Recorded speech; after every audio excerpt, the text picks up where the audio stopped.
that the Holocaust was because of Reformed Jews. You still hear it in what the heck? Catastrophic devastation being proof of stroll up the still existing siege ramp left by the Assyrians up to the walls of that city. Oh, it's still there. Sennacherib laid siege, or at least subjected Jerusalem to a kind of blockade of some kind. Daesh or ISIS destroys all kinds of sites. Demonetized. Alright, how did Yahweh become God? The emergence of Yahweh as one of the major deities of the ancient and modern world is a historical tale as surprising as it was accidental. Originally a relatively minor regional storm and warrior god, Yahweh would become the state deity of the ancient Israelite and Judahite polity before undergoing significant mutations to simply become God for billions of people the world over. But in that process, something truly astounding occurs. Yahweh goes from simply being a god among many other gods to simply being God, the God of what we now know as monotheism. Just how did Yahweh become God? Following up on my first video exploring the origins of Yahweh, in this episode I want to trace out the origins of Yahwistic monotheism. And, as we'll see, the emergence of monotheism in any form was certainly not the inevitable theological destiny of Yahwism. But what are the origins of Yahwistic monotheism, and to what degree was the religion of ancient Israel ever really monotheistic at all? If you're interested in magic, hermetic philosophy, alchemy, Kabbalah, or the history of the occult, or just arcane dimensions of religiosity, make sure to subscribe here to Esoterica and check out my other content on topics in religious esotericism. Also, if you want to support this work of providing accessible, scholarly, free content on topics in esotericism here on YouTube, I'd hope you consider supporting my work over at my Patreon. You can take a look at maybe a one-time donation via PayPal. You can use the Super Thanks option below the video, or you can pick up some of our cool black metal merch. Think about making some Yahweh black metal merch. Yahweh's pretty metal from time to time. But now, let's turn to how a minor regional warrior storm god, a god among gods, became simply God, eventually the god of monotheism. I'm Dr. Justin Sledge, and welcome to Esoterica, where we explore the arcane in history, philosophy, and religion. I swear, bro, before we continue, bro, you have put me on, okay? I don't know how to pronounce your name, like Sakui. I think that's how you pronounce your name, but you have put me on because when I get the chance, most likely when I get paid from YouTube, because I don't really get much money from YouTube, but I do get money like every 2 months. Every 2 months I get paid like $100, right? But I usually just use that stuff on, I don't know, like just, I don't know, fun stuff. But I was looking at books, man. You know, I was looking at books after this last part that I did, because this was so interesting to me, bro.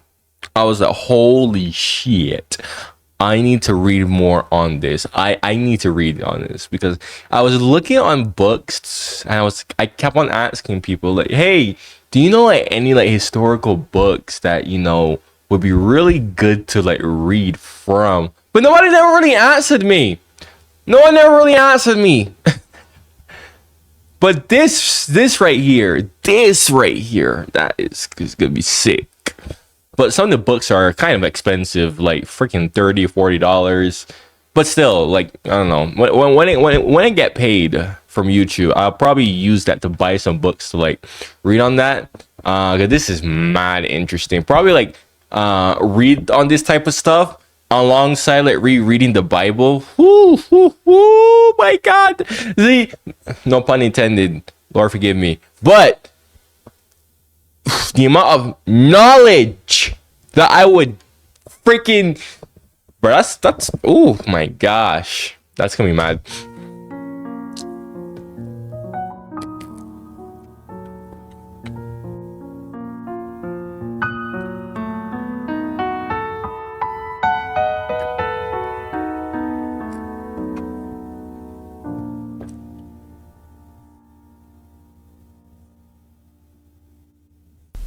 So, summarizing a bit from my first episode on Yahweh, which would probably be helpful to watch before this one, you can check it out in the card above. What the earliest Israelite and archaeological evidence suggests is that Yahweh was not an indigenous Canaanite god. That pantheon is in fact very well attested in Bronze Age Ugaritic myth cycles with no sign of Yahweh. He's just not there. Yet. However, the Israelites appear into history in the 13th century, and Yahweh is attested as their national god by the mid-9th century Mesha Stele, although in that case it's where Yahweh's been defeated and some stuff has been stolen. But anyway, Yahweh's there. The more archaic strata of Israelite literature preserved in the Hebrew Bible seems to stress Yahweh as a thunderstorm god, not a Mediterranean storm god, and a warrior god, a raiding god associated with the region around Mount Seir and what is now southern Jordan and northwestern Saudi Arabia. This deity was eventually imported into the cult center at Shiloh, probably through caravan trade based on the earliest data from the earliest Israelite poetry. With the power vacuum of the Bronze Age collapse and the relatively inaccessibility of the Judean highlands to a large imperial army, arose state-like polities for whom Yahweh was an important, though not the only deity. Over time, Yahweh was merged with the various Ugaritic fatherly god, specifically El, before being assimilated and conflicting with the Canaanite storm deity Baal. The northern Israelite and southern Judahite cults would develop with some independence from one another, and whether they were ever connected into a united early monarchy is debatable. The northerners were much more comfortable, even enthusiastically syncretistic and iconographical, with the southerners, while perhaps comfortable with Yahweh along with a consort, Asherah, were seemingly a bit less syncretistic and less comfortable with representations of Yahweh, a position sometimes referred to as anachonism. That is to say, they don't like representations of their god. But again, the data is all over the place. The general theological disposition of the region was probably a form of Yahwistic henotheism. That is to say, Yahweh is our god, even if other gods exist. My dad can beat up your dad. Or even Yahweh monolaters, though that does seem to be a minority position until the Babylonian exile beginning in the 6th century. In short, Yahweh is imported into this region of ancient Israel, undergoes a process of integration with the local pantheon before emerging as the national god, worshipped to varying degrees among other deities, from the Canaanite gods, various astral deities, the Queen of Heaven, and other regional deities that come and go. How then, from this theological situation, does the trajectory towards monotheism take shape? Yeah, I'm very curious too, because this might, remember that theory that I talked about in the last part of this, right? Where I said that I believe that other gods exist. It's just that, like, Yahweh is the ultimate God. And really and truly, based on what I'm hearing thus so far, is what I'm hearing that, oh yeah, Yahweh was a god amongst all these other gods, and he suddenly, just became like the ultimate god. That is kind of like lining up with my theory, right? Because I mean, clearly these other gods, they mention these other gods, but Yahweh was special one, right? And what was my theory? I believe that there are other gods. It's just that God is like the ultimate God, like the one and the only ultimate God. He's like above all of them. Like none of them can be on his level, right? So this is gonna be interesting. A big deal of what we'll be studying in this episode. But first, what do I mean by monotheism? Simply put, I take monotheism to be a theological or philosophical position that affirms the existence of one and only one God, thus denying ontological status to the other gods, or significantly demoting them, or demonizing them, or something like that. That deity is typically responsible for the creation of the world, the natural and ethical laws that govern it. Let me rehear. I want to hear his definition again. And only one God, thus denying ontological status to the other gods, or significantly demoting them, or demonizing them, or something like that. That deity is typically... Okay, I know I'm pausing a lot. Just give me a break. Again, remember what I said? Remember what I said? He says significantly demoting them. Remember my theory that I believe that that these other gods may exist. It's just that they're simply below God, right? Right? Again, this is lining up with my theory. I'm just saying. Just pay attention. Responsible for the creation of the world, the natural and ethical laws that govern it, and the fate of that world. Of course, the contours of all of that, especially in a developing theological system couched largely in poetic language, is going to lack any, analytic rigor for my philosophy people out there, and it's going to remain relatively vague, inchoate, and especially in its earliest forms. If we find just such conditions in the primitive monotheism of the Hebrew Bible, we shouldn't at all be surprised. But should we expect to find monotheism of any form in the Hebrew Bible at all? Well, yeah, of course. We all think it's there. One camp argues that monotheism goes back to Abraham and Moses, with the biblical text being the inerrant word of God, and it's been monotheistic from the beginning because there's just one God, objectively. Another argues that no monotheism is to be found in the Hebrew Bible at all. At most, we find henotheism, or Yahweh monolatry, with monotheistic rhetoric, something found in clearly polytheistic cultures like ancient Mesopotamia and ancient Egypt, allowing us, following philosophical and theological developments of centuries later, to interpolate such positions back into the theologies of the Hebrew Bible. The position I take in this episode is one that tries to be most representative of the non-confessional, non-dogmatic field as I understand it. That is, the evidence-based studies that have revealed the social and historical forces of the ancient Levant that came to produce, ultimately, something like Judean monotheism in the context of the 6th century Babylonian exile, nearly solely represented by the prophet-theologian responsible for the authorship of Isaiah chapters 40 through 55. A great deal of the rest of the text, most scholars and myself take it, are actually monotheistic-like pronouncements from those previous periods, like those in the Psalms, along with similar exclamations made by the Deuteronomist, are likely either examples of rhetorically exaggerated statements of monolatrous theology or exilic period interpolations of actual monotheism made by later redactors into the text. That is to say, the general attitude of non-dogmatic academic scholars is that monotheism of any form is a very, very, very late theological innovation, barely attested in the Hebrew Bible, if at all. And yet, Judean theology would certainly come to express a monotheism centered on Yahweh, and this episode explores the origin of that theological on-ramping and what, if any, primitive monotheism might be expressed in the Hebrew Bible. So, let's go make a lot of people twice as angry as it should probably make them think twice. At least twice.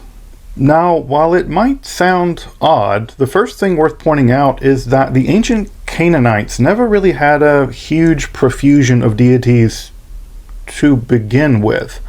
Unlike other nearby regions, the Canaanite pantheon was always rather small. It basically consisted of one regal divine family, and a relatively small family at that.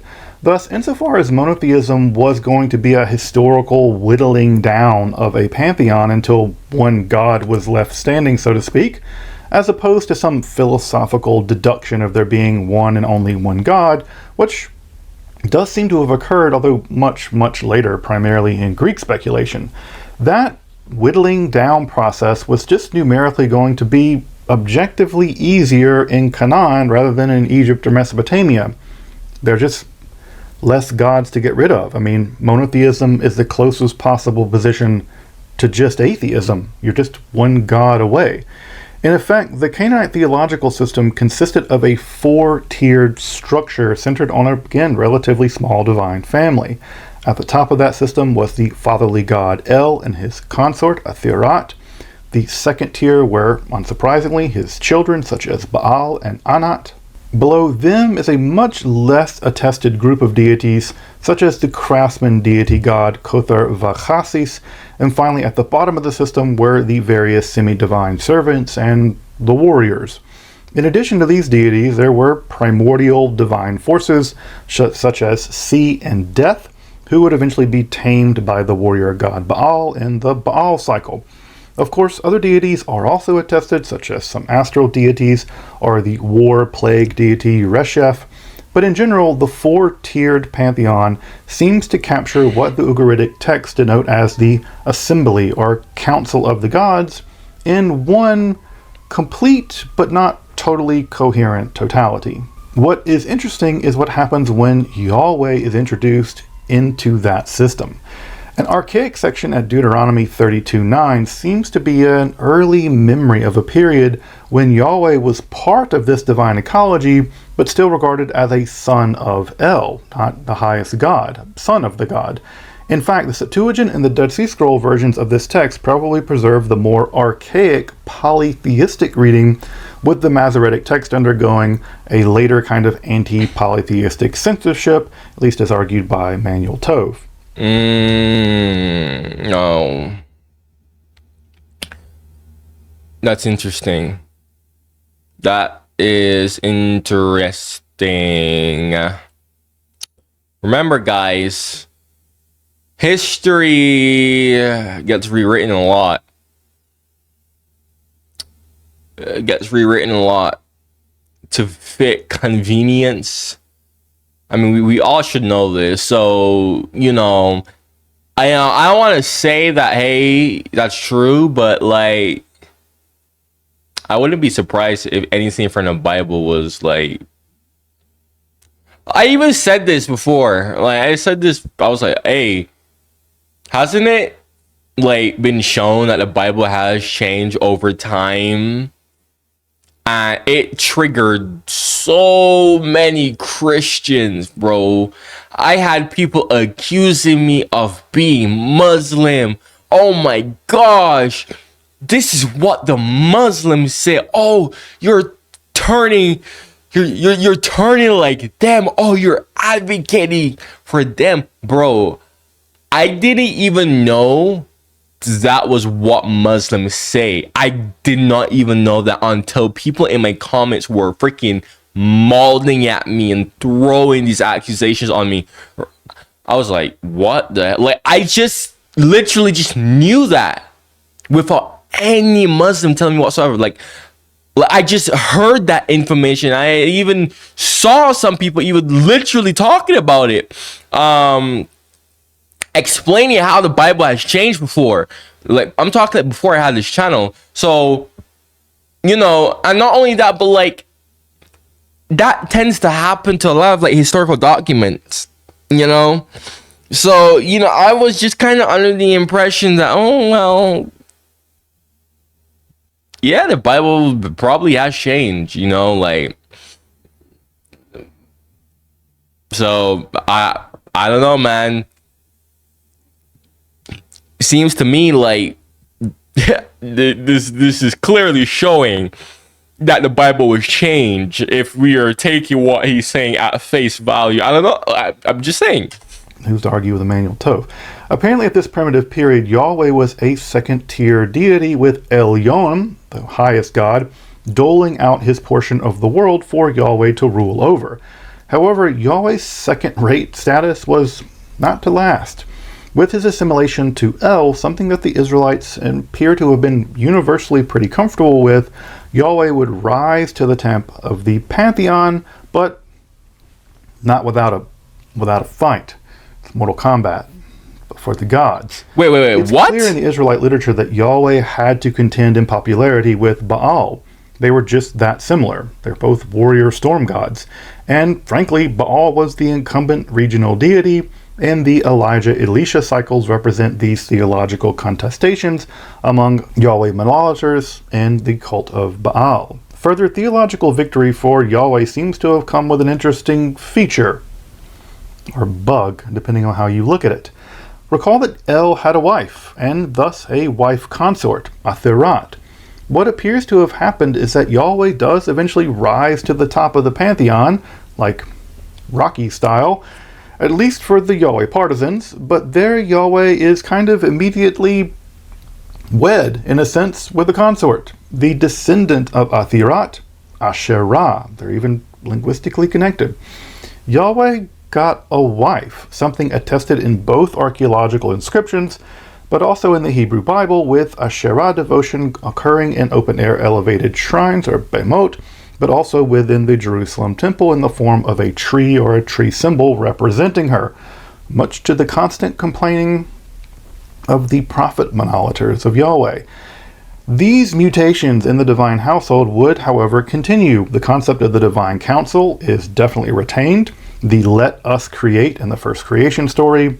Psalm 82 likely has Yahweh standing among the various divine beings, condemning them to death for them being unjust.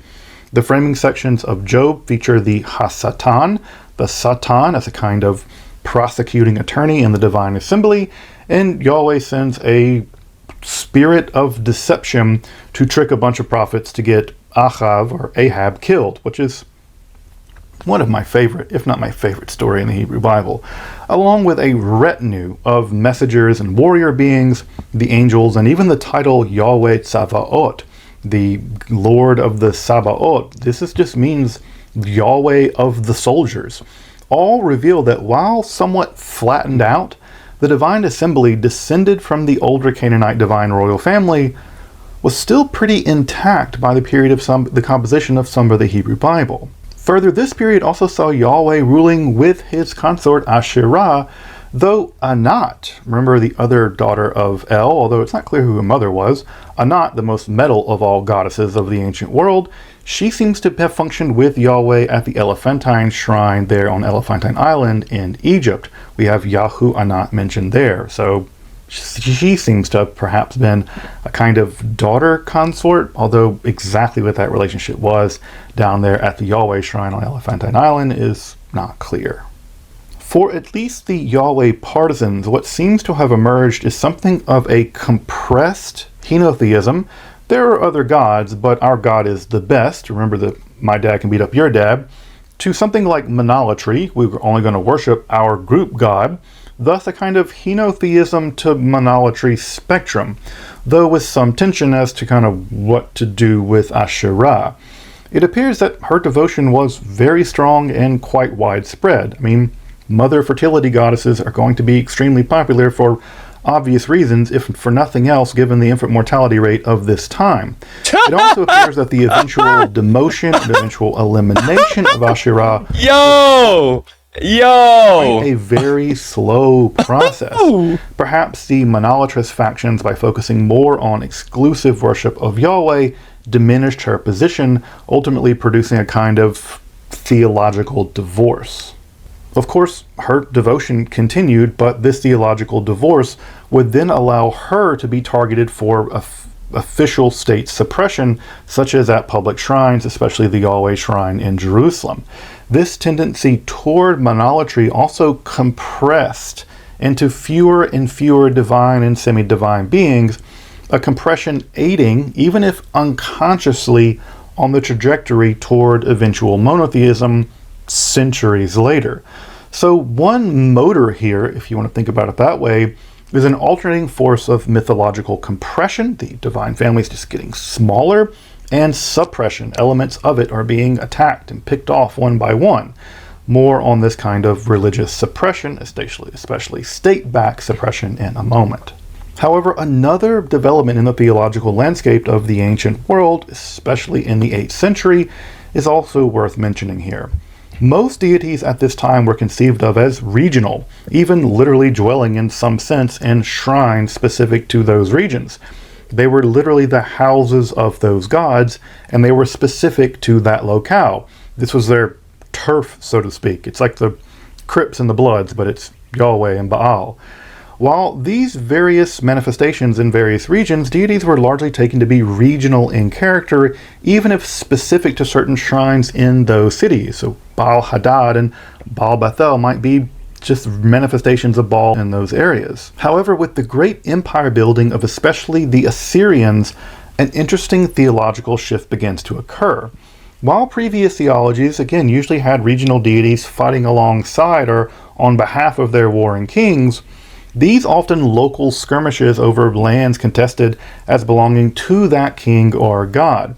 It appears that the Assyrians, however, boasting of one of the first truly professional armies in the history of the world, and using it with great brutality to create a vast empire, understood themselves as creating a unified imperial system whose central state god, especially Ashur, but to some degree Ashur assimilated with Babylonian Marduk, was increasingly conceived as a universal divine being ruling over all the lands conquered by the Assyrian army. This Assyrian royal theology of one universal imperial king and one universal imperial god, thus not only Ashur fighting alongside the Assyrian kings, but ruling over vast lands, never initially associated with Assyrian royalty or their divine geographical mandate. This shift in Assyrian royal theology seems to have made a huge impression on everyone around them, because the Assyrian boot was on their neck, and that makes an impression upon you. Of course, the Israelites are going to be upon those for whom an impression is made. The first is that the northern Israelite kingdom would just be destroyed by the Assyrians by 722 BCE, ending state Yahwism there and prompting a massive refugee crisis, with the southern kingdom of Judah eventually itself becoming an Assyrian vassal. Israelite royal theology, as witnessed by numerous psalms, had a long seen a special relationship between the king, as typified by King David, and the Israelite national god Yahweh, whose throne home was Mount Zion, within the temple in Jerusalem. Now, a lot of this royal theology did draw on more archaic Canaanite mythology, but also on Yahweh's own history as a kind of warrior raiding deity. Yahweh as an Ish HaMilchama, a man of war. These psalms develop an elaborate cosmic terrestrial parallelism where the terrestrial ambitions of the earthly king are mirrored in the cosmic combat led by Yahweh. It's typical of the ancient world. Here, kings set out against their enemies, while Yahweh is enjoined by cosmic angelic armies or by semi-divine beings like the war and plague hypostases Dever and Resheph and Habakkuk. These are survivals, by the way, of the more archaic four-tiered divine council period, with Resheph being part of that divine council way back in Ugaritic times. This king-god parallelism even becomes mythologically conflated when the divine will rise up the king to set his hand upon the sea and his right hand upon the river. The king literally taking on a titanic scale himself, battling with the primal forces of watery chaos, the Mediterranean and the Tigris and Euphrates.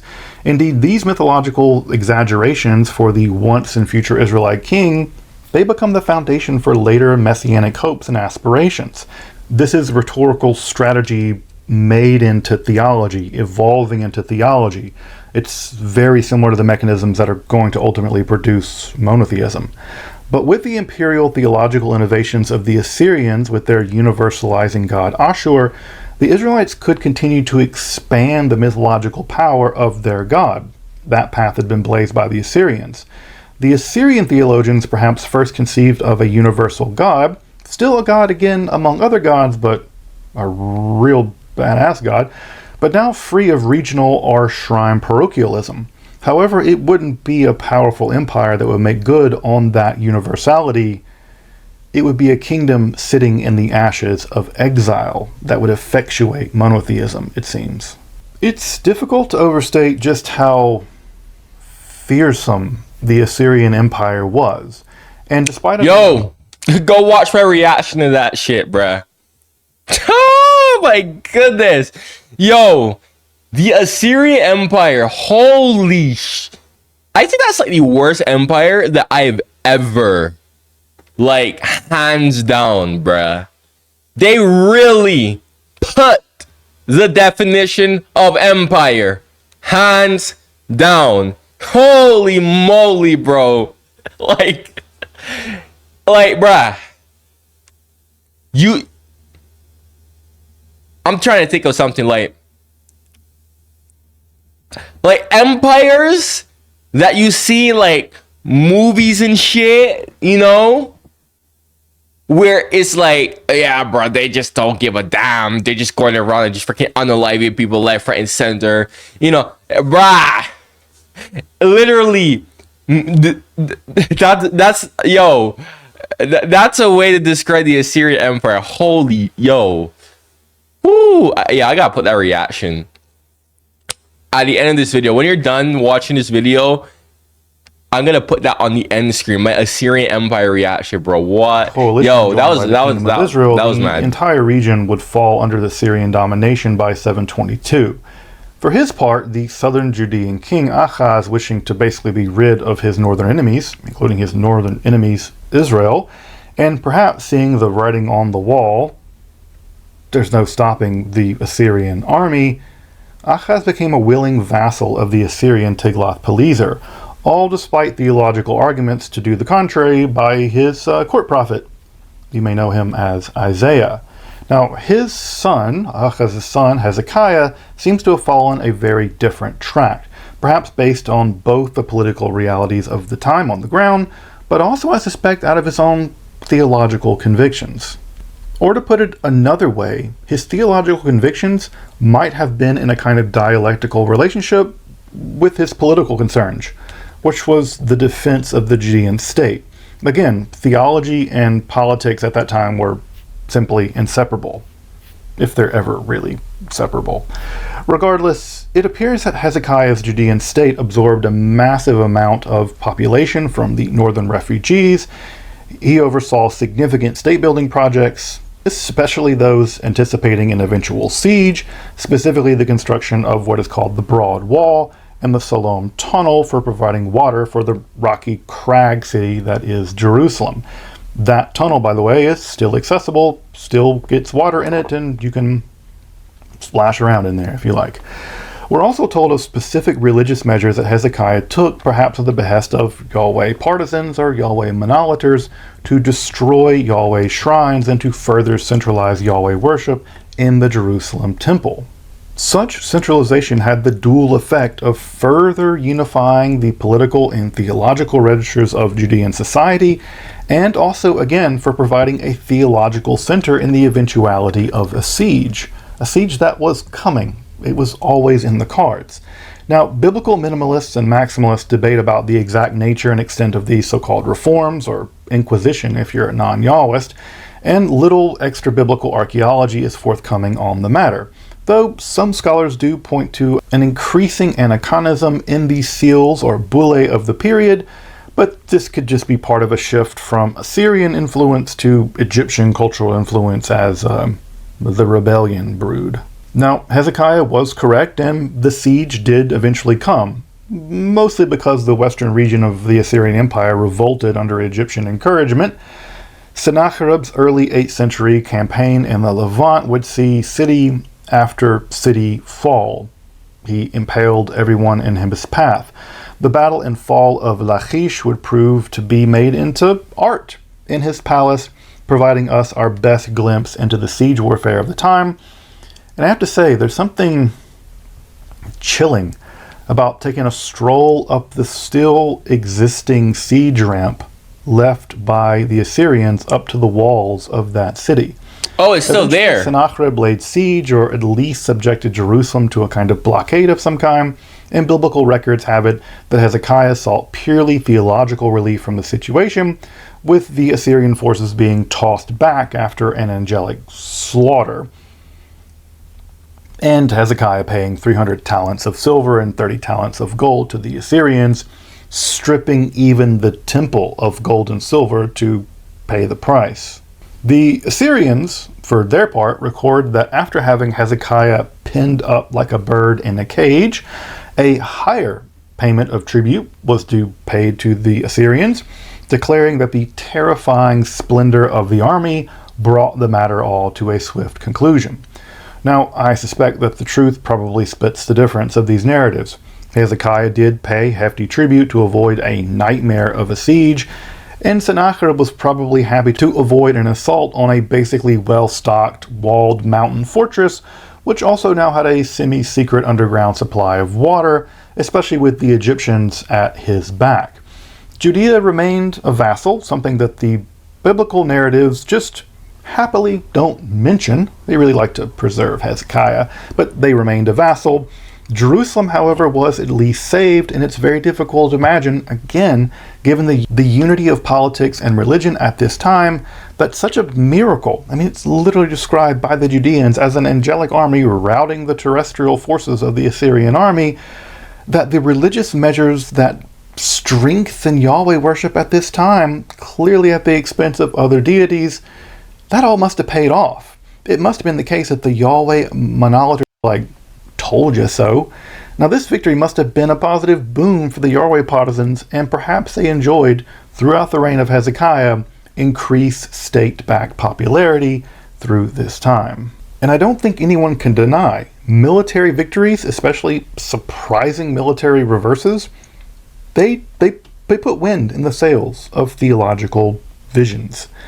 However, while a theological siege mentality might have worked well for a siege, it wasn't really going to function for the general prosperity of the regime in general. And it appears that incorporating elements of astral worship in deference of their position as Assyrian vassals, but also having a more theologically ecumenical position with non-Yahweh worship in the Jerusalem temple and beyond at the Beimot, was just much more likely to solicit wider popular support for the regime, supporting the booming olive oil trade in the region, and appeasing their Assyrian overlords. And the longest reigning Judean monarch and son of Hezekiah, Manasseh, did just those things.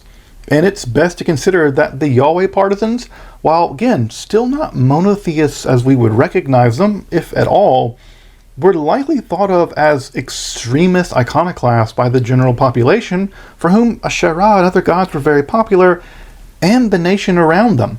Their glee in smashing ancient popular cult sites might have inspired the same horror that we experience when the Taliban destroys those great Buddha statues, or Daesh or ISIS destroys all kinds of sites demonetized that they deemed idolatrous. The literature that has come down to us in the biblical text only tells one story, edited from the position of those Yahweh partisans and later Yahweh partisans editing their ideas into the text, and even Yahweh's triumphalism.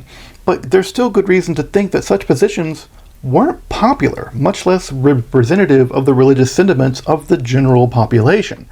And I suspect, that's a good point to bring up, actually. It's like when these people were destroying all of this stuff, right?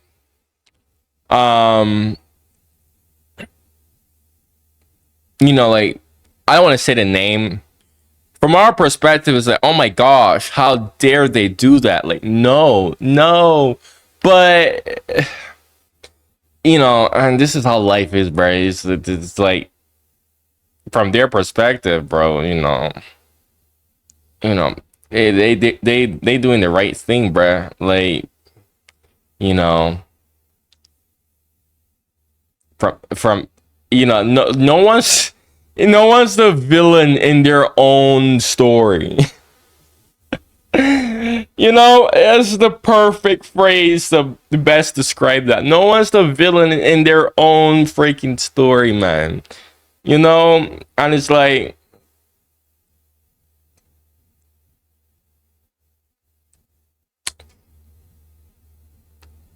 back in time where this stuff was so much more common, like he described there, how many of this stuff has happened, right? How many stuff now today, like, I can't even give an example, but like there's so many stuff that lingers on today where, I don't know, we're just gonna use his example, bro. Like, the amount of times where, like people who believe in the Abrahamic religion's God, How many times have we go and destroyed like other stuff from other gods? You know, from our perspective, it's like, yeah, bro, like, who cares? Is a false idol, right? But from a wider perspective, it's kind of just like, whoa, what are you doing? You're like destroying a piece of history. You know what I mean? A lot, history is like so nuanced like that. It reminds me, and I said this before a long time ago, but I didn't really have much people watching me back then. I already have much people watching me now, but I have a lot more people. I said this to someone I used to talk to. I was like, if we look at Daesh, I'm just gonna call him that. Hopefully YouTube doesn't demonetize me. I think we all should know who I'm talking about. ISIS, right? Daesh, that's who I mean. If I look at Daesh, right? You see how they just popped out of basically like nowhere, just spawned in and freaking almost conquered Iraq and Syria, right? I told someone, had they simply come like a good what year are we in? 2025? Like a good 1,000 years ago. Hell, I would even go as far as to say 500 years ago. 500 to 1,000 years and further back in time, right? Had they simply just come anytime back then, right? I am telling you, bro, they would have just been another empire that some country today would base its history off on, and would use it as like its national legacy or its national identity or like its heritage or something like that. You know how like every country has like that like origin, like that origin state or whatever, right? That it bases its pride, identity, all that, right?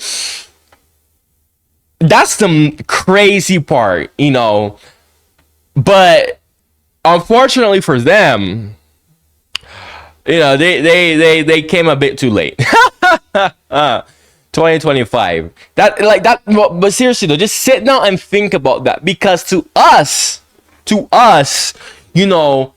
it's like, oh my gosh, they were so barbaric. Oh my gosh, I know. No way we would ever remember them. Like, no one would even like dare to commend them. But bro, like a good couple 500 years ago, 1,000 years ago, had they simply appeared back then, I'm telling you, bro, they probably would have been remembered as a legitimate empire. Or a legitimate country, and some freaking country in the Middle East today would be like, oh yeah, this is ours. Yeah, this empire right here, this is our legacy. Yeah, I'm telling you, bro. And like, that's just kind of crazy how like that works. It is. Honestly, if you want to get really more nuanced, bro, by legal definition, anybody can literally just go and start their own country. Like, literally. You just need a piece of land, a population, and I think a form of currency. I think there's some other requirements. But Daesh literally like checked out all those requirements. They literally tried to operate as a country. And they were freaking schooling people, taxing people. It's mad, bro. It's so freaking mad.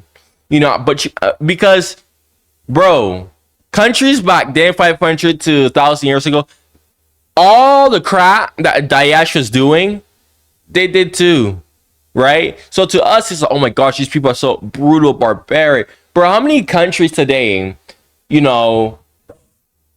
tried to put their legacy on some country from a good couple hundred years ago, maybe even 1,000 years ago, that did the most barbaric, heinous things, bruh? You know what I mean? Like, expect that Manasseh's theological policies, given his long and successful reign. I mean, how many of these guys get assassinated is much more of an indicator of their being representative of the population and the nations around him.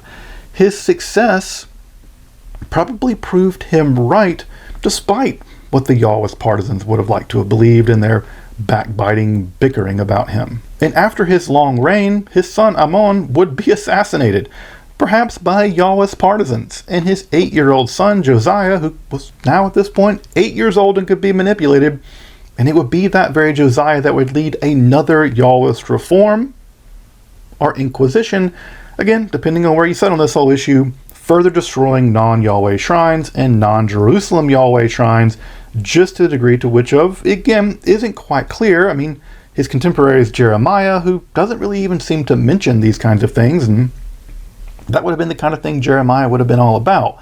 And Josiah is also not attested anywhere else outside the Bible.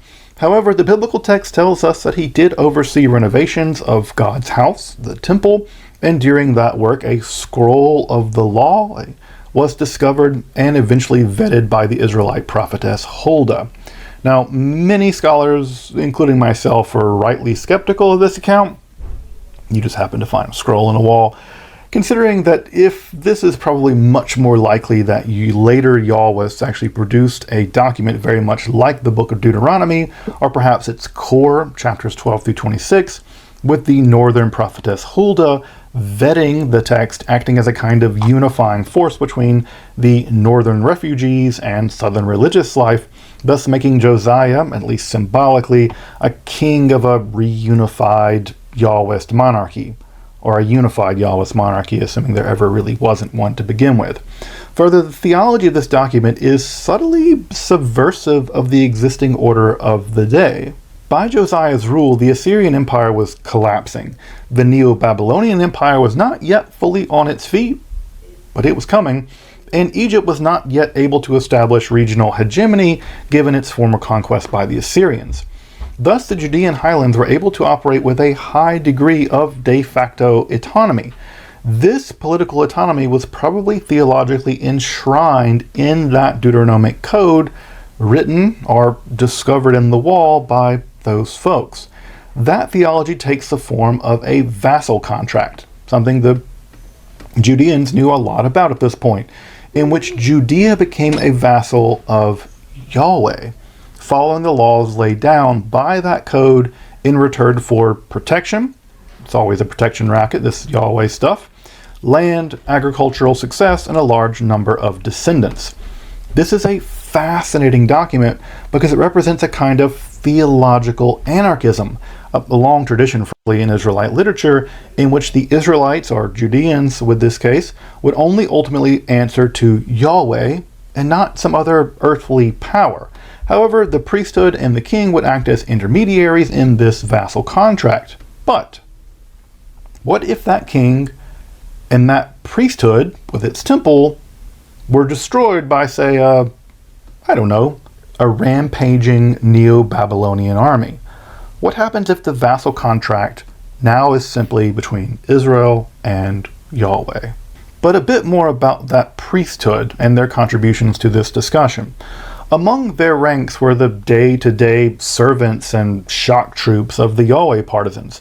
Of course, they served at the behest of the kings, and so the degree of their monolatry wasn't entirely up to them, as attested by various prophetic condemnations. Of course, many priests were almost surely also only lukewarm Yahwists, and I'm sure many of them happily served in the henotheistic environment of at least the Yahweh-Asherah couple in the temple. However, it appears that at least some priests began to develop a highly sophisticated theory of something like sacred contagion, where strict control of the spread of what was ritually fit from what was not must be very carefully maintained. This was accomplished by maintaining and managing states of ritual fitness and fulfilling a sacrificial cycle by which Yahweh was nourished, physically nourished in some sense, but also by which contamination could be curtailed and repaired, all of which was meant to maintain a state of cosmic homeostasis. In fact, when they envisioned the creation of the world, they relied upon very common ancient Near East tropes in which the divine wrests the world from watery chaos, but rather than personalize those forces of chaos, These priests seem to have demythologized them with the divine world, seems to have demythologized those elements with the divine creating the world, not from nothing, that's a much, much later idea, but by separating out various cosmic forces and entities from one another, culminating in the ultimate separation of time itself into the week and the Sabbath. This separation creation structure would then be mirrored in the creation of the tabernacle or the Mishkan, and in turn in the Jerusalem temple, especially as it's spelled out in Exodus 35 through 40, the dwelling of the Israelite divine upon the earth. Now again, this isn't monotheism. The remains of the divine council can still be heard in the creation separation process, along with there being chaos monsters inhabiting primordial uncreated waters, meaning that this deity is by no means alone in this creation separation process. But what we do see here is yet another tendency during this period of some degree of demythologizing, where primeval chaos is no longer personified as in the chaos comp, typically in the form of a snake or a serpent, and where a divine council of we is acting in a singular fashion, with that creator separator eventually coming to have a singular dwelling place upon the earth. Though you can still see lots of examples of God having to fight sea monsters in the Hebrew Bible. You can see it in Job, and you can see it in Psalm 74. But again, all in all, the interests of the priestly obsession with creating and maintaining a harmonious balance of the sacred and the profane through the very careful management of the temple sacrificial system does reveal yet another aspect of this on-ramping toward monotheism in the form of a demythologizing system of describing how the world was created through separation. Again, not created from nothing. That is a much, much later, probably 600 years later, theological and philosophical innovation of really the Greek world and not the Israelite world. But to return to Yahweh, Yahweh's fate was not going to be sealed by not only men, but by non-Israelites. Once enemies, the Assyrians and the Egyptians, joined forces against their now ascendant common foe, the Neo-Babylonians, it appears that Josiah may have been killed in a battle with the Egyptian forces of Necho II at the Megiddo on the way to Haran around 609, but there's some doubt about whether that story is reliable. Scholars really aren't sure about the exact way that Josiah perished. Regardless, Judea briefly fell into Egyptian hegemony before the rampaging armies of the Neo-Babylonians, led by Nebuchadnezzar II, would lay siege to the entire region. While a small sample size, I have to admit, the Yahwism of the Lachish letters is actually pretty undeniable. Those letters are a fantastic recovery. That image of Azekah not being visible and the fires going out from the north is just horrifying. And with the destruction of Jerusalem and its Yahweh temple, the theology of the Deuteronomist had come to its apocalyptic conclusion. Yahweh had allowed Nebuchadnezzar to destroy Judea because of their violation of the vassal contract. You still hear this horrifying theology being used today, that the Holocaust was because of Reformed Jews. You still hear it in what the heck? Catastrophic devastation being proof of Yahwism for the Yahwist partisans. This is a by theological dead enders. However, there was a theological wrinkle in this. Nebuchadnezzar II didn't have all the Judeans put to the sword, the kind of total annihilation that one might have expected. Rather, around 7,000 Judeans or so, many members of the priesthood and the aristocracy, likely advanced craftspeople and even farmers, were all carted off to Babylonia to build their empire for them within that empire. One can imagine that if the annihilation would have been total, the last Deuteronomist monolater could have wagged their finger at the last syncretist as they both perished in the chaos. But that didn't happen. They all kind of just went into exile together, all in one basket, thus maintaining the theological ambiguity, what in the world does any of this mean, and perhaps forcing a solution to be forged in the exile for what had just happened. I thought we were all supposed to be destroyed, and here we are. What does any of this mean? Now, I'm sure that many of the deportees adopted the religious practices of Babylonia, perhaps first through syncretism and then through full-blown assimilation. That's just the fate of many displaced persons through history, and we should never blame them for surviving. Adoption of the dominant culture is often just the best form of adaptation and survival of your family. I don't blame those people in the least. However, it appears that the Judeans were not randomly dispersed into Babylonia. Rather, they were clustered into discrete communities, with one even being referred to as Judean Town. Yehuda, Jewtown. Interestingly enough, dozens of cuneiform tablets from the Judean community in the Babylonian exile do survive down to us. And while none of them record anything like religious literature, and there's no evidence of them building a temple there, though it could have been small, these documents are all just records of financial and trade transactions like most cuneiform tablets. They do record a very important piece of data. They record names. Of course, people's names don't tell us about their religious lives, but they might inform us or give us at least a hint of some dimension of public religious affiliation. If a person named Pinchas names their son Mohammed, well, one could make a pretty good guess that that Jewish person might very well have converted to Islam before their son was born. And we get data like that, a bit like that, from these tablets. So what does that data reveal? Cool. In the Yehudu archive, the Jewtown archive, dating from around 572 to 477, 66% of Judean fathers and 82% of their children had Yahwistic names. The Marashi archive, dating from 452 to 413, are 46 and 67% respectively. In Yehudu region, only 7% of fathers and only 5% of children had Akkadian names, and only 5% of fathers and only 2% of children had non-Yahweh theophoric names. At Marashu, 22% of Judean fathers that is, had Akkadian names, and 17% had non-Yahweh theophoric names. Bruh. In their children, that number had dropped to only 5% for both categories. Now, what this data means exactly is difficult to pull out, and it's just one or two sets of data, but what they do show is that all seem to show an increase in Yahweh theophoric names during the exilic period. One could conclude that rather than assimilation into the first generation of the exile, more Yahweh theophoric names might represent an increase of exilic Yahweh partisanship. And that outcome wouldn't be surprising in a community struggling to recreate itself in a foreign land as a community. What do? You simply double down on what you think make you, theologically especially and otherwise. However, we also see Judeans using seals that make use of non-Yahwistic imagery. Further, marriage documents between Judeans and Babylonians do summon Babylonian gods to punish those who violate those agreements, and no other gods are invoked in those documents, including Yahweh. Yahweh is just not mentioned in those marriage documents. Though I have to say, in the documents I consulted at least, it was always a Judean woman being wed to a Babylonian husband, and I'm not sure if inverse documents are known to exist, where a Judean man married a Babylonian woman.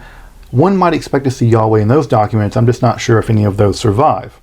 Also, these documents include being stabbed with an iron dagger if you break the agreement. So, jeez.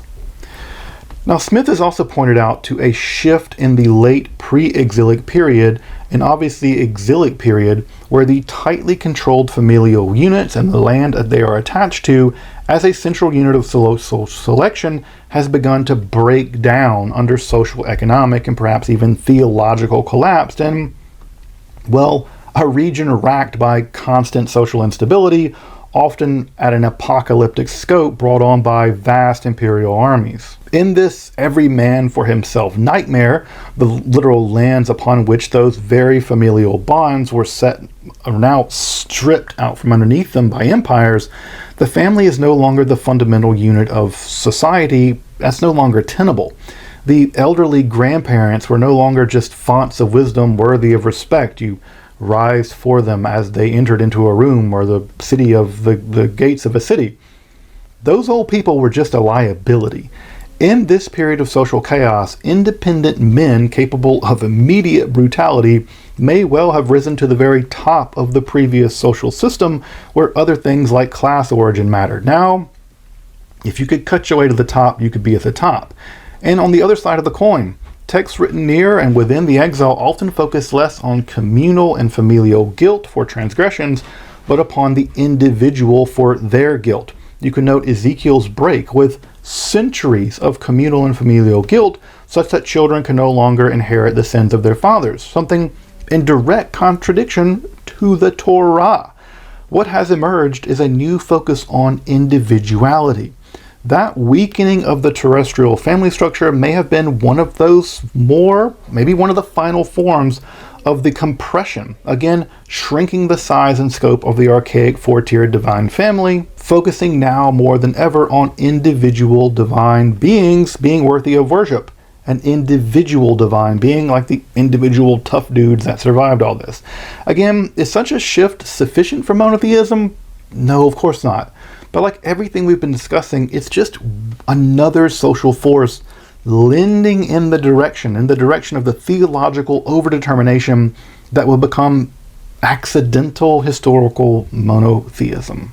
Well, if the ancient Assyrians were the first among the peoples to come to the idea of a universal God through the process of universal empire building, though again we do find monotheistic rhetoric and perhaps even monotheism in the 14th century great hymn to the Aten by Akhenaten, way back in the 14th century, being another early contender. The Judeans came upon the notion of a universal God through dialectical negation. Centuries of theological compression, cycles of theological suppression, the now exile left Judean theologians precious few theological options.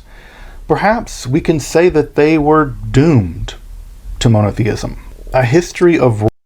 Wait. So, in my Ark of the Covenant reaction, where he made that theory where the whole idea of just have faith, just have faith, like that also lines up with that theory too. It really does. It really seems like the Babylonian destruction when Babylon destroyed Jerusalem, that really seemed to be a very vital, like, game-changing part of the early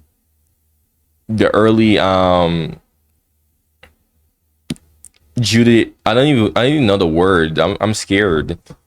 But the God. I'm just gonna say the Abrahamic God, right?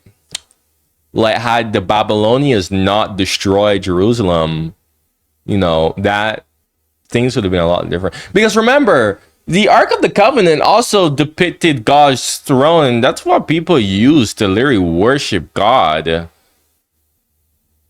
And he talked about how there's like drawings of Yahweh on his throne. It reminded me of that.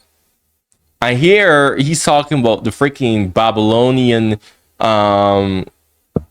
destruction of Jerusalem. So I'm like, that's why Yahweh became like the ultimate God, because everything else is more or less just kind of like destroyed. Like, so it just kind of limited their options. Like, that's how I'm interpreting this. Now a kingship of ashes, Yahweh is forced to employ foreign kings to do his bidding. What other option is there?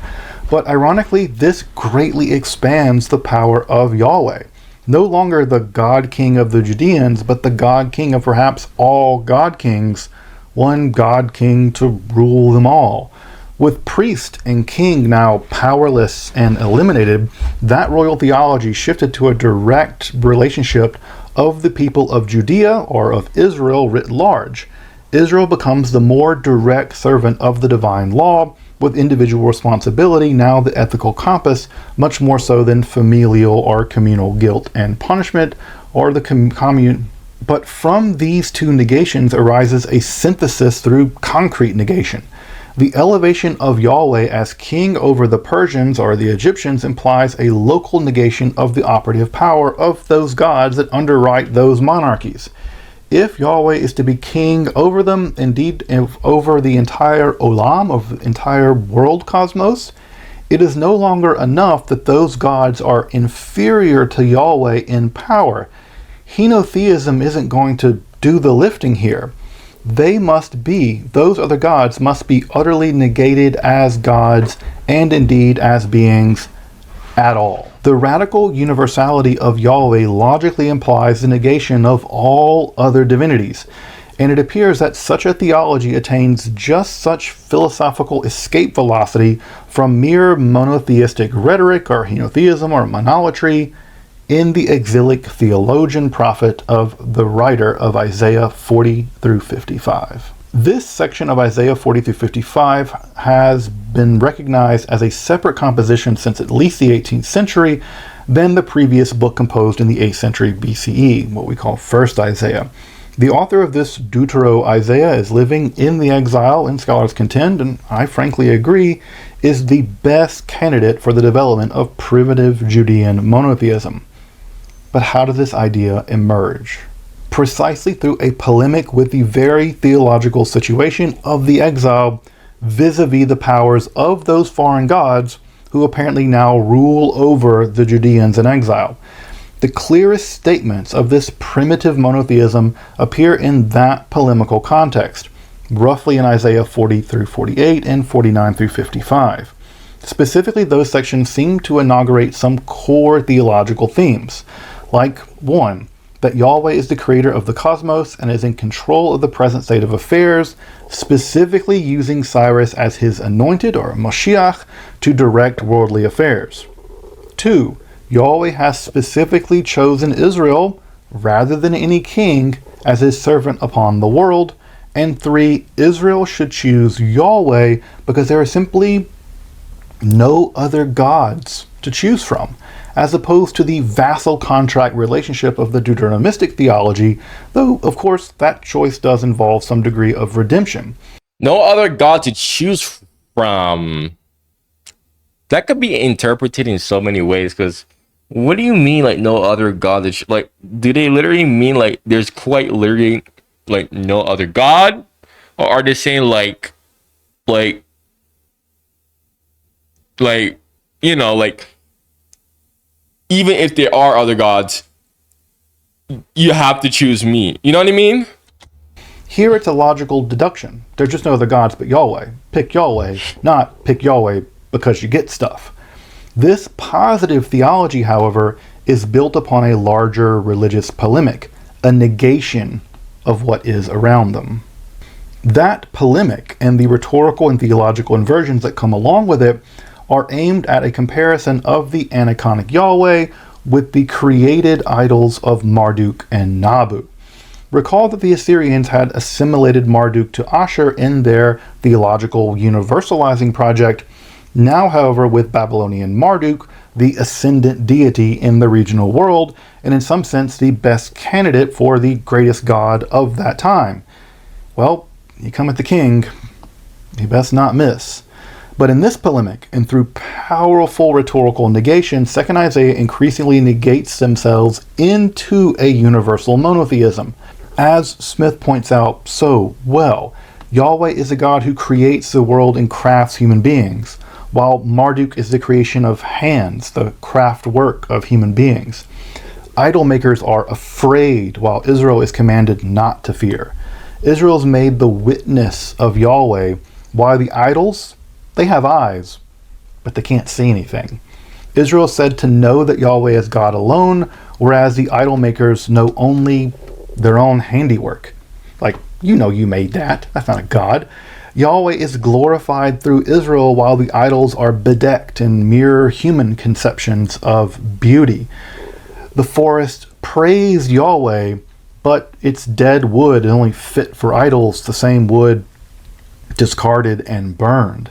The craft person declares that wood and stone are gods, but Yahweh declares that Israel is their servant.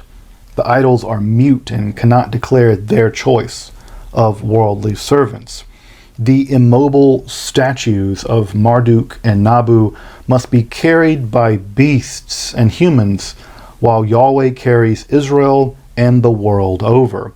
moving even King Cyrus by his command. I really feel like after the destruction of Jerusalem, I think that kind of just completely altered the ancient Israelites' way of belief, because I feel like they had to cope. Like, they kind of just altered their beliefs in order to cope into like what we have now.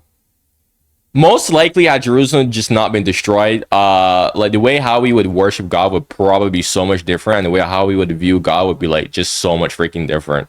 I personally believe that, because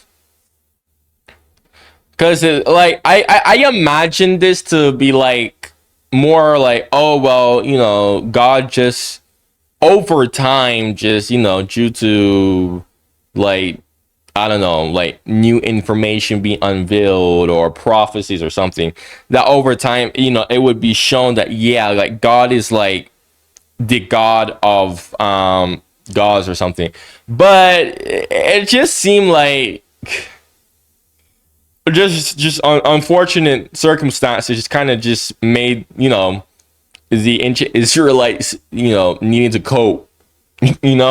So in effect, the deeper the polemical attack upon the Babylonian gods, there is an inverse logical rejoinder for the very ontological status of Yahweh. The negation of the great gods of this time leaves little logical choice for the Judean theologian.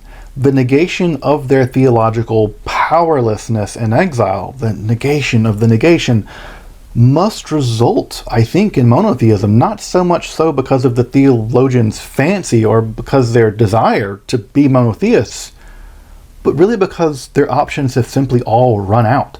Monotheism wasn't a theological choice born out of triumph or dramatic revelation, but a theological dead end born out of defeat, exile, and centuries of historical accidents. Indeed, I'd argue that Isaiah is driven in this logic further than most monotheisms are willing to go. The writer has Yahweh declare at 45:8 that Yotzer or uvrei choshech oso shalom uvrei ra, ani Yahweh ose kol eila. I form the light and the darkness. I create the good and the evil. I, Yahweh, do all these things. I suspect that few monotheisms have risen to this height, making God responsible for both good and for evil. And indeed, most so-called monotheisms recoil in theological horror that God has even the capacity to create evil, thus making evil the result of some other demigod like the devil or Satan or Iblis or whatever, human failure, some kind of great fall in the Garden of Eden, or philosophical negation incapable of being created as such, the idea of Augustine that evil is simply negation. Even later rabbinical Judaism, the direct inheritors of this theological tradition, were so uncomfortable with this verse that they altered it before putting it into the prayer book. Yotzer or uvrei choshech, oseh shalom uvrei kol, forming light and dark, making peace, and they altered it. Wow. So the Bible has been changed. Yeah, the Bible has been changed. That's crazy. I'm going to trigger so many Christians again by saying that the Bible has been... I mean, he literally just said it right here. Everything. Rather than just saying it. Evil. Ra. In this sense, Isaiah 45:8 may well be the pinnacle of pure monotheism. A monotheism so pure that it terrified future theologians, having to betray it for philosophical negation or eschatological bitheism, with an inverse god of evil ultimately destroyed at the end of the world as a means of monotheistic saving face. Regardless, the Persian Cyrus would prove to be the first and only effective Moshiach, or Messiah, in Judean history. The Judeans were allowed to repatriate their homeland, masses of temple artifacts were returned, and some section of the population did opt to return to Judea to rebuild things there.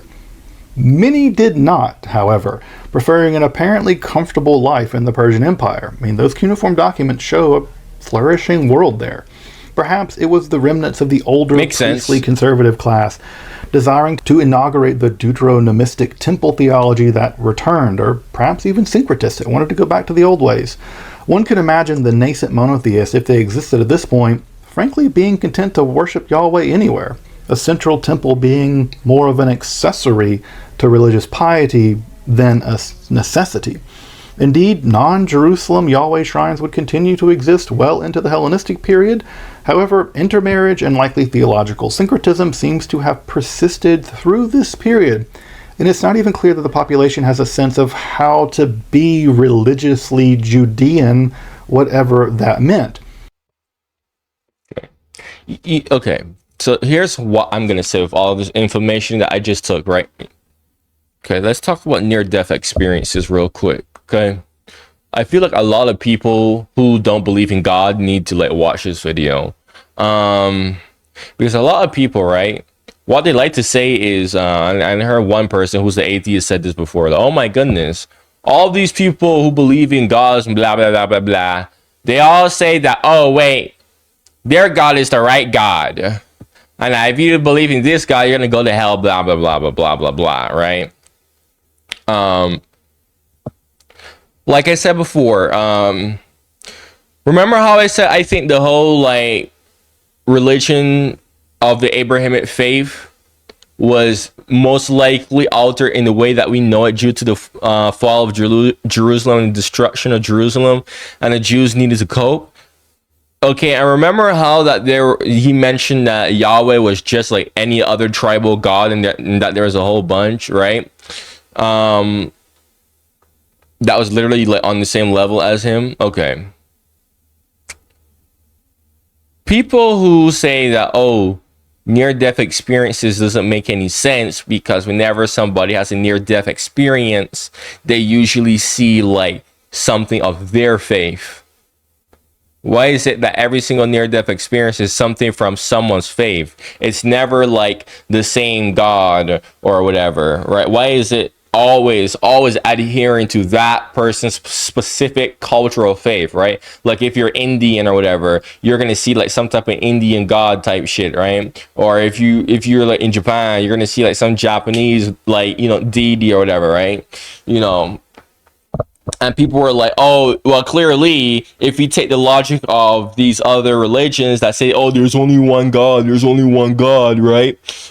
You know, people were basically using that logic of, oh, but they say that there's only one God, to basically say that, okay, well, these near-death experiences doesn't make any sense, right?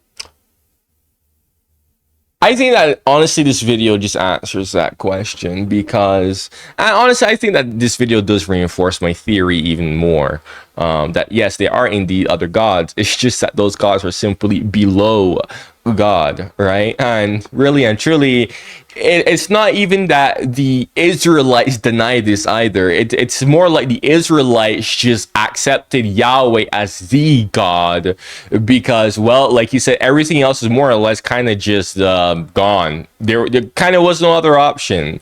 I was really and truly expecting him to say like, oh yeah, the Israelites, like, you know, like had all these gods here, and you know, due to like some prophecy or whatever or something like that, like they decided that, yo, Yahweh is him, right? And I'm not saying not, I'm just saying and really and truly, remember, everything is God's will, right?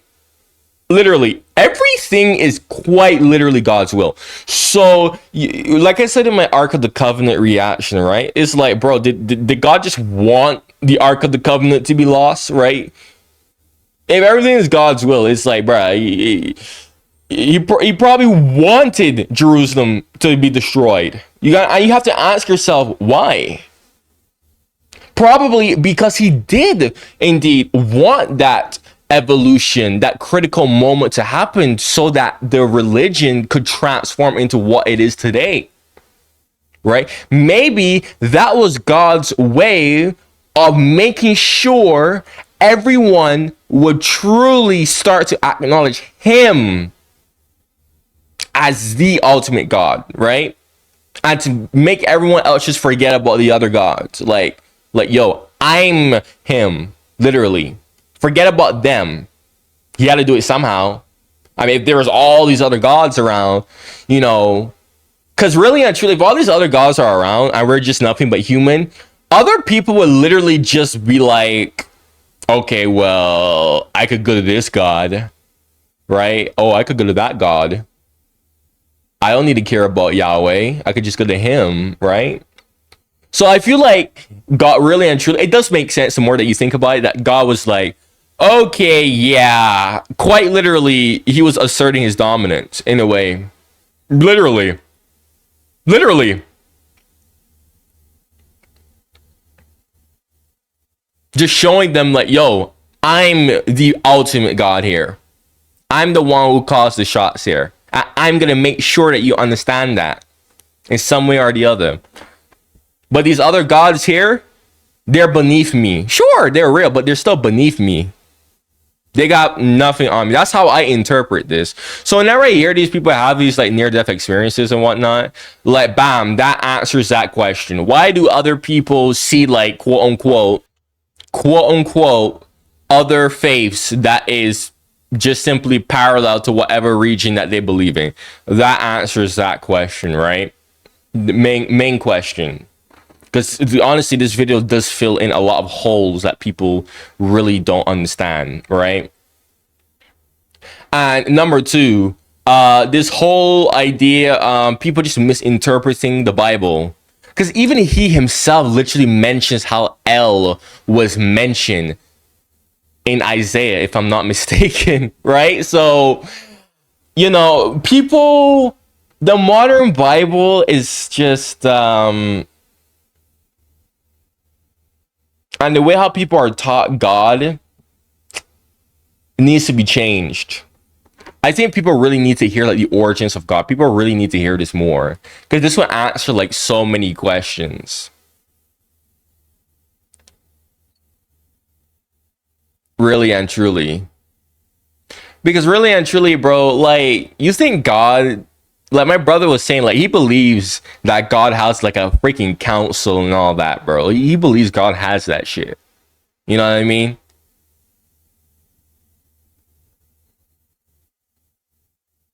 It's like how you're a freaking CEO, bro.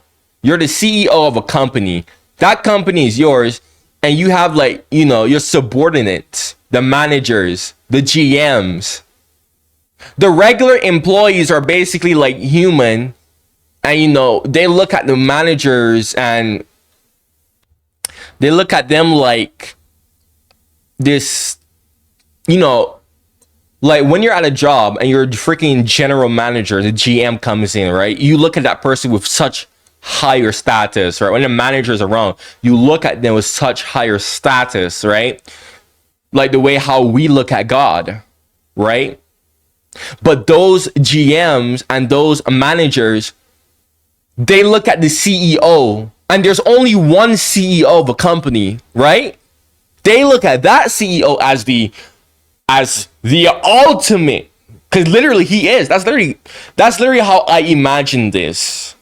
You know, like how these other gods will look at God. God is the CEO of literally everything. These other gods are literally just managers and GMs. That's the logic that I interpret from this. Literally. So that's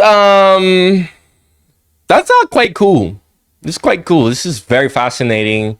It gives me a whole new perspective on this. It does answer a lot of questions.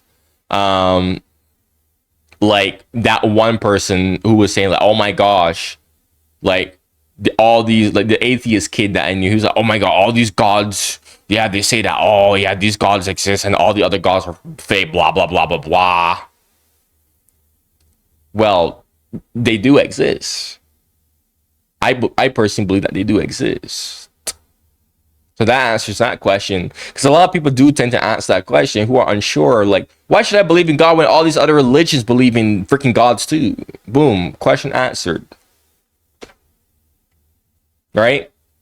And then regarding the near-death experience, again, question answered. Oh, okay, if everyone's having these near-death experiences, why should I believe it? Because every single one is simply adhering to whatever part of the world that they're from. That doesn't make any sense. There's only supposed to be one God, right? Well, question answered. Let's continue. In fact, I think that they're inventing Judaism during this period, with readings of the Law of Moses seeming a rather novel innovation at the time, rather than some time-honored tradition among the population.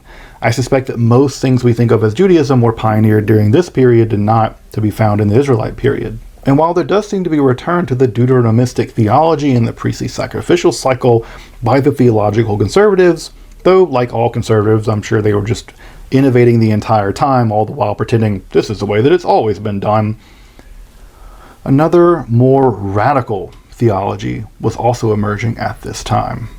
Perhaps born out of the theological negation that flickered into existence as exilic Judean monotheism, perhaps under the influence of the Zoroastrian religion, and then a whole new heap of social turmoil, a new mode of Judean religion was appearing at the same time. It was a religious mode marked by an interest in cosmogony, events in the primordial past, what is called ex eventu prophecy, couched in highly symbolic and polysemic language, a deep expressed anxiety about oppression and tribulation, eschatological upheavals, the judgment and eventual fate of the righteous and the wicked, and maybe some other world, journeys to those other worlds, a sense of dualism between good and evil, the intervention into history by a kind of Messiah savior figure, and then anti-Messiah characters, the structures of the heavens and the hells that they had developed, the hidden role of angels and demons in worldly affairs, a profusion of angels and demons not found in Israelite religion, in a generally divinely deterministic outlook. Things might be bad, but God's in control, all of which were pseudo-anonymous and alleged ancient authorship, and, most importantly, what gives this genre, this mode of religiosity, its name, the revealing, the apocalypsis, from the Greek meaning to reveal or to uncover. All of this to a human agent, often through an angelic emissary. Jewish apocalypticism was beginning to roar into existence within the crucible of monotheism, out of which the theological particularism of Yahweh himself would be negated as so much dross, leaving behind the universal God the world has inherited, for better and for worse. The next episode, in what has apparently become a series on Yahweh, not sure how that happened, is going to explore Yahweh as Yahweh is transformed in that period of apocalyptic transformation, the Yahweh of the apocalypse. For more on this subject, if you're interested in Yahweh and the history and development of monotheism, I'd really recommend you check out my reading list, and those are basically my sources for this episode over in the description for this video. So if you want to get into this literature from a academic and non-dogmatic point of view, I'll point you in the direction of some fantastic texts, and I hope you... Yeah, I'm gonna buy this. I'm gonna eventually buy this stuff, guys. And if you want to help me buy it, you could join my channel membership for 99 cents a month. But anyways, man, you made it all the way here. You know, if you like my reactions, you like my takes, you know, excellent video. You got any videos like this, you know, comment it in the comments below. Eventually I will do it. This video was a part of members week, where for 1 week I do member only reactions. If you want to become a part of that, like I said, join my membership for only 99 cents a month. You get a whole bunch of a lot of good perks.